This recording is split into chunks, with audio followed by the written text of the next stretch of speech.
ಮೈಸೂರಿನಲ್ಲಿ ಹಣಕ್ಕಾಗಿ real estate ಉದ್ಯಮಿ ಕಿಡ್ನಾಪ್. ನಗರದ ರಿಯಲ್ ಎಸ್ಟೇಟ್ ಉದ್ಯಮಿ ಲೋಕೇಶ್ ಕಿಡ್ನಾಪ್ ಆಗಿರುವಂತದ್ದು. ಟಾಟಾ ಸುಮೋದಲ್ಲಿ ಬಂದು ಲೋಕೇಶ್ನನ್ನ ಸಿನಿಮಾ ಶೈಲಿಯಲ್ಲಿ ಕಿಡ್ನಾಪ್ ಮಾಡಿದ್ದಾರೆ. 5 ದುಷ್ಕರ್ಮಿಗಳನ್ನ ಬಂಧಿಸುವಲ್ಲಿ ನಗರ ಪೊಲೀಸರು ಯಶಸ್ವಿಯಾಗಿರುವಂತದ್ದು. ಸಂತೋಷ್, ಪ್ರಜ್ವಲ್, ದರ್ಶನ್, ಪ್ರೀತಮ್, ಅಭಿಷೇಕ್ ಬಂಧಿತ ಆರೋಪಿಗಳು. ಮೈಸೂರಿನಲ್ಲಿ ಭಾರಿ ಹಣಕ್ಕಾಗಿ ನಡೆದ ರಿಯಲ್ ಎಸ್ಟೇಟ್ ಉದ್ಯಮಿಯ ಅಪಹರಣ ಪ್ರಕರಣವನ್ನ ಮೈಸೂರು ಪೊಲೀಸರು ಕೇವಲ ಕೆಲವೇ ಗಂಟೆಗಳಲ್ಲಿ ಭೇದಿಸಿದ್ದಾರೆ.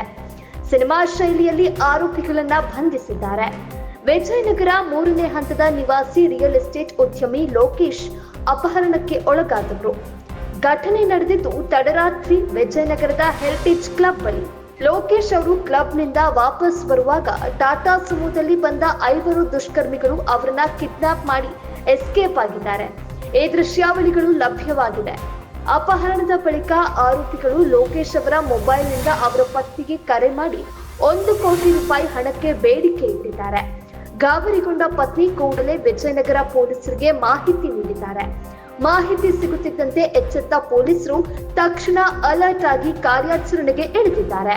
ಎಸಿಪಿ ರವಿ ಪ್ರಸಾದ್, ಇನ್ಸ್ಪೆಕ್ಟರ್ ಸುರೇಶ್ ಕುಮಾರ್ ಸೇರಿದಂತೆ ಹಲವು ಅಧಿಕಾರಿಗಳು ಮತ್ತು ಸಿಬ್ಬಂದಿ ಕಾರ್ಯಾಚರಣೆಯಲ್ಲಿ ಭಾಗವಹಿಸಿದ್ರು. ಕಳೆದ 15 ದಿನಗಳಿಂದ ಲೋಕೇಶ್ ಅವರ ಚಲನಾವಲನಗಳನ್ನ ಫಾಲೋ ಮಾಡ್ತಾ ಇದ್ದ ಆರೋಪಿಗಳನ್ನ ಮೈಸೂರಿನಿಂದ ಸುಮಾರು 50 ಕಿಲೋಮೀಟರ್ ದೂರದಲ್ಲಿ ಸಿನಿಮಾ ಶೈಲಿಯಲ್ಲಿ ಬೆನ್ನತ್ತಿ ಬಂಧಿಸುವಲ್ಲಿ ಪೊಲೀಸರು ಯಶಸ್ವಿಯಾಗಿದ್ದಾರೆ. ಅಪಹರಣವಾದ ಕೇವಲ 4 ಗಂಟೆಗಳಲ್ಲಿಯೇ ಲೋಕೇಶ್ ಅವರನ್ನ ಸುರಕ್ಷಿತವಾಗಿ ರಕ್ಷಿಸಲಾಗಿದೆ.